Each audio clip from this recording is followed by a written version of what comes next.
Hi, everyone. I'm Cyndy Sandor with Pure Incubation Ventures. And today I'm really excited because here with me is Pete Cannone, Chairman and CEO at Demand Science. Hey, Pete. Hi, Cindy. How are you?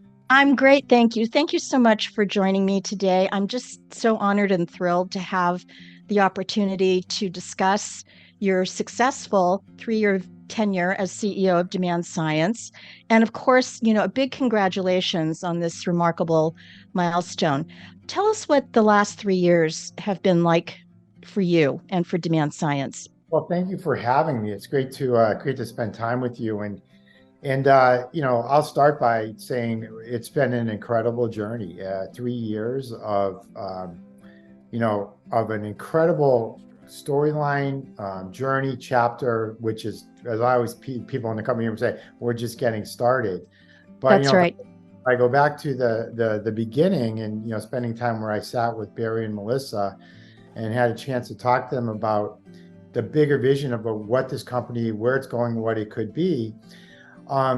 It's an incredible story to how fast the company has realized this. It really is the story of this incredible global team that we have, the people that are working with us every day, focused on executing the business. There's the marketing, the B2B marketing landscape has shifted and it continues to shift. And there's, whether it's the global macroeconomic things that are forcing it, a pandemic, those things have created a lot of change. One of the things I'm most proud about our company over these 3 years is our ability to adapt and change and be able to continue to drive to tremendous results for the company. So it's a storyline that I don't want to take a lot of credit. I want to give the credit to everybody in this organization for the ability of being able to do this, and really affording us the ability to become one of the dominant players in the space. That's great. And Pete, your leadership during this time has been really pivotal. And I know it's been 3 years, but could you provide us with some insights into your initial focus when you assumed the role of CEO at Demand Science? Our company is an incredible story, Cindy, around the fact that we're led by two incredible visionary founders. Okay, so incredible visionary founders, entrepreneurial, that wanted to see this become a large global company. So when I started, the things that were important was being able to bring in leadership that can help do this, working alongside the existing leadership in the company to be able to structure for that growth. There's foundational infrastructure that we've had to put in place over the course of the last 3 years. We got global and we did 7 acquisitions. There's been a lot of things and dynamics while we experience a tremendous pandemic post-COVID tailwind, moving to a dramatic post-COVID headwind of the geopolitical and macroeconomic global environment. All of that being said, having the leadership and everybody focused on the core things to grow this business. And we're very focused on customers first, our team members, and making sure that our team members have what they need to be successful, do the right things for them, and try to find operational excellence along the way, really has afforded us the ability to be able to navigate these last 3 years.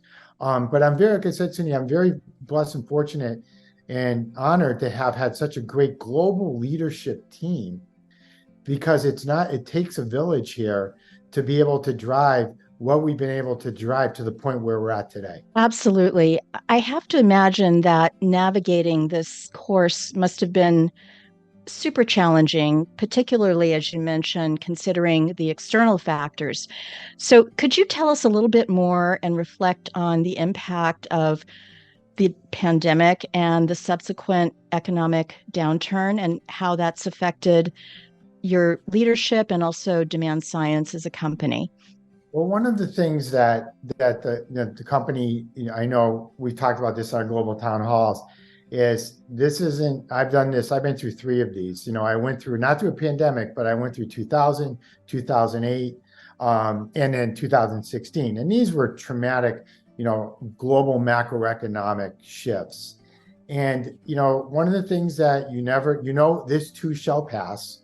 But there's a ability to be able to navigate, do the right thing, stay focused on what's important, and execute on those initiatives.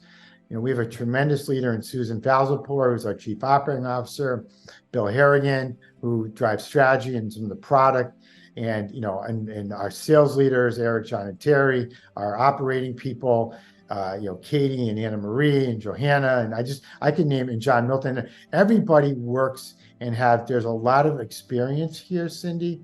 And with that experience comes the ability to be able to navigate this in the best way possible globally. And it has not been easy. The pandemic these are truly unprecedented times. But the interesting thing for us in our journey, as these unprecedented times, we have forged ahead to become one of the top 2 or 3 players globally in demand generation and delivering that. And what's also important is that even while things were difficult and still are difficult, the markets are still, we're still waiting for that, recovery to start to bounce back. People have embraced it.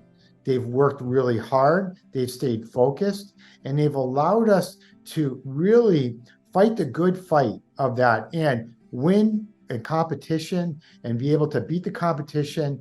And we're very competitive. I know Barry and Melissa are very competitive. So are we. Our mission vision is to become the top player, and we're well on our way to be able to do that. And it really is a culmination and collaboration of the 650 team members around the world working at Demand Science. That's amazing. I want to give you a little more of a chance to delve into some of the core achievements and the priorities that you've accomplished over the last 3 years. So maybe you could elaborate a little bit more on some of the key focus areas that have really defined this transformational period for demand science. Why do customers do business with Demand Science? And I would say the first thing about our companies, we put our customers first, and we do that in everything we do. And our organization is set up that way. But when you look at the why, we deliver the best ROI when you're on a marketing qualified lead, and some of the data we provide and how we provide that data. That is why customers have been doing business with us back since with the beginning of pure B2B and all the way through. They continue to do business with us because we really, really focus there, and we really focus on the ability of the customer getting the best return on their investment. The second thing is we have always been, because we put the customer first, it's easy to do business with.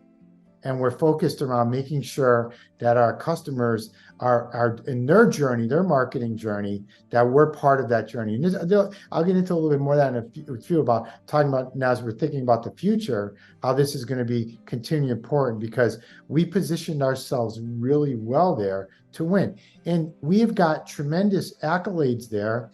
We've won over 102 in the last 12 months, G2 awards, ROI, best product, easy to do business with, trust radius, some of the really important player recognition players out there that I think matter because it's customers who are doing the recognition and talking to us.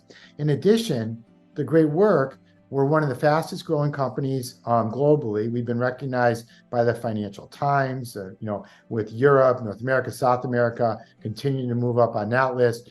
In the Boston area, we're one of the fastest growing companies. We continue to be a best places to work, especially in the Fortune, the best places to work. That's really important to us. But one accolade we just got, which I think is really important, we just finished our 10th year on the Inc. 5000 as one of the fastest growing companies.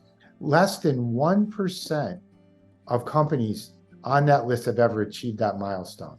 So it's something that I know that Barry and Melissa, the board, and everybody in our company, we're very proud of because that just demonstrates the excellence in everything we do. That's amazing and so incredibly impressive. Congratulations on that. And as you mentioned, the trajectory of revenue growth is really another highlight. And I'd love for you to elaborate a little bit on some of the strategies that have led to this amazing achievement. Yeah, I mean, I think one of the most important parts of our strategy was we got global. Okay, we had, we were able to do this, and with we had two really important acquisitions back in 21 that allowed us to formulate our presence and our footprint in EMEA and APAC. And I think one of the things that, from our strategies, and I kind of highlighted it, just a few minutes ago, and our commitment to the customer and being able to deliver the best ROI. But it also, there's a real call out to the sales culture we have and global sales culture we have. And one of the things I'm really proud of, Cyndy, is we were a US based company in 2020, and here we are in 2023, international. We've been able to integrate and come together globally as a global selling organization with one vision, with one, as we go out to work with clients, we're very consistent in our continuity, who we are and what we do, and why it works. And that has worked really well for us. So, it's a collective effort and a strategy of being able to drive, our core, which is our content syndication business, which we've done, which is driving the market qualified leads and doing that really well. And then you add on our ability of thinking about technology and data and building out the next part of the prongs on the top of the funnel built around, data and being able to provide the best data with the most insights. Once again, we're constantly improving and adding the value of why marketeers want to do business with us.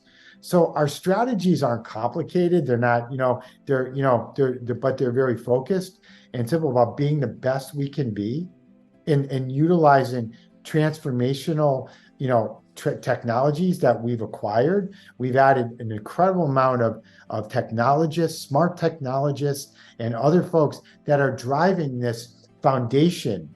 Now, the other thing because I want to recognize too as the strategies, is we've also really done a tremendous job globally on operational excellence. So our delivery of being able to do it timely and doing the best for the client, that should not be that's important to talk about. Everything our operating teams have done, how we work with our partners, Katie's group, Anna Marie's group, all those folks, incredible work they've done in right sizing and organizing this for scale. So what was a $40 million business now is a $940 million business globally, but we've been able to organize that way. So we're set for the next chapter. That's so great. So, Pete, it seems that speaking of team, let's talk a little bit about your talent acquisition and how this has played such a key role in your journey. And I'd love for you to share just a little bit more about your approach to building a team and nurturing the high performing team that you have now at Demand Science. Great question. I think the important part, for every one of our leaders and folks that come in, it's first of all, are you excited about what we're doing? Are you excited? Is there a passion for what we're doing? One of the things about Demand Science, and this goes back to, Barry and Melissa, it's about transformation and disruption and being able to drive that entrepreneurial spirit for growth. And that doesn't happen automatically. This company is power driven by our folks. Every team member, every person I work with in the organization is driving that. So first and foremost is, are you excited about this space? And is there a passion for this space? The second thing is, are you excited to work with a group of really smart people and be part of a team and be able to work together collectively and collaboratively so that we can win? Because this is not one person, it's many people that are doing a great job. I'm very fortunate and honored to be working with such a great senior executive team that think like that, and they have transcended that down to their leadership teams. So that's how we think about it and be able to drive this. And the other thing, Cyndy, that everybody's focused and execution, about to the core things that we need to do well. And we don't need to do 100 things well, but we do the 5 things well that matter. That especially in this time when things get tough, this is where the metal gets your metal gets tested because you can if you as I tell the leadership in the company, if we manage through these times well, it's easy to manage through the good times, but when you're managing, you're really showing the power of a great company. And that's what we have here. It really is. Tremendous company, tremendous people, but with the support of an incredible founders that have really fortified. I mean, you couldn't write a book about the 3 years of pandemic, tailwinds, headwinds, things like that. But the storyline of demand science, and I'm always in the pause. We're just getting started because we're always on to the next chapter, Cyndy, of success. Right. Truth is stranger than fiction in Yes, our yeah, world. Yes. I agree. Now let's move on to the future, or actually looking at what you've done with all of these strategic acquisitions that you've made in the last 3 years, which has been really impressive. Let's talk about how these acquisitions have contributed to your growth and the rationale behind acquiring each of these companies and the impact that they've made so far. Yeah, and I want to, put a call out to Bill Harrigan, who was my partner in crime with all of this, and because, this when I started here, and we started talking about this, Barry and Melissa had said, look, we'd like to get global, and we'd like to think about innovation, and that innovation, we're built around data, right? And how you can be able to take data to the next level and be more than just something that can be powerful with insights and be able to drive it and once again differentiate in the market. So, we did seven global acquisitions in the period of COVID, which was even more of a challenge because we couldn't travel to the acquisitions. But we set out for three things, Cyndy: global footprint, powerful innovative technology, next generation technology, and some of that I'll talk a little about with AI in a second, and smart technologists that we were able to acquire, really to be a catalyst and accelerate our growth, to be able to move us to that spot. And we did that, and we in UK, Ireland, France, Switzerland, Canada. These were great smart technologists, founders with technology that was important for the vision of where we wanted to go as a company, which was a leading edge innovator for the marketing organization. Barry saw, everyone saw marketing change. Marketing was innovating, and there was a next generation. AI's been around forever. I mean, it's not forever, but AI's been around.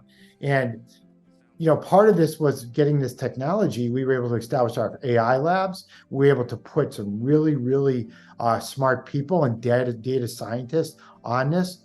So what we're excited about, Cyndy, is now you're going to start to see from demand science more products coming out that are going to be important to the marketeer, to our clients that need these products in the world where we're going. The AI lab that we've created, how we're going to take AI to a whole nother level. We're truly, to Barry's vision and said, we are going to become and are becoming an AI powered company. What that means is we're going to continue to drive incredible ROI for our clients with data and leads, but we're going to use the power of AI to make that even better. And then if you think about that, no one in our market today is doing that. We're doing that, and we've created with the acquisitions we did. And also I want to call out everybody in the organization, especially our leadership team, because we integrated these 7 acquisitions and made them part in a matter of a year. Cyndy, we bought these in 2021, 2022. We had to integrate global acquisitions, which this team did while we were building foundational infrastructure on the back end globally, that really set us up. And all of this in 2023, we're now in a place right now where our clients are going to start to realize the power of demand science. And Barry's talked about the power of science. Well, now they're really going to understand what that means with where we're coming with our new products. And Bill Harrigan, I know you're going to talk to Bill. He'll really get into some details with you of what we're doing with the AI and how it's going to be really meaningful to our clients over the next 12 months. Pete, it's been such a privilege to connect with you today and learn more about Demand Science's journey under your leadership. Are there any concluding remarks that you'd like to share before we sign off here? Cyndy, first of all, I want to thank you for the time. Any chance I have the opportunity to talk about how proud I am of this demand science team and what they've accomplished and what will be accomplished going forward, it always just terrific. It's terrific to do that. And I want to thank, the entire demand science, all the team members all over the world. In these challenging times, they have been there. They're passionate. They care. They want to build the best possible company. And I know alongside everybody on my team and Barry and Melissa, we're just so grateful for that, and we're so grateful for the people and how they want to continue to build this company to greatness. I will just say, we're just, I'm grateful to Barry and Melissa for their support, their unyielding support in the good times and the bad. These are times when companies, things are not perfect. There are many challenges, and they've been supportive and there for us along the way, to make sure that we're staying focused. Barry's been reinvigorating with some of his things around his AI vision and things that he's talked about, and it's always good when you have somebody, he sees this mega wave coming, and that's great to have an entrepreneurial voice driving us. I always joke about it, but the best is yet to come. And so for that, I'm grateful and thankful. And I look forward to doing this with you again and to be able to continue to report on the progress of the company.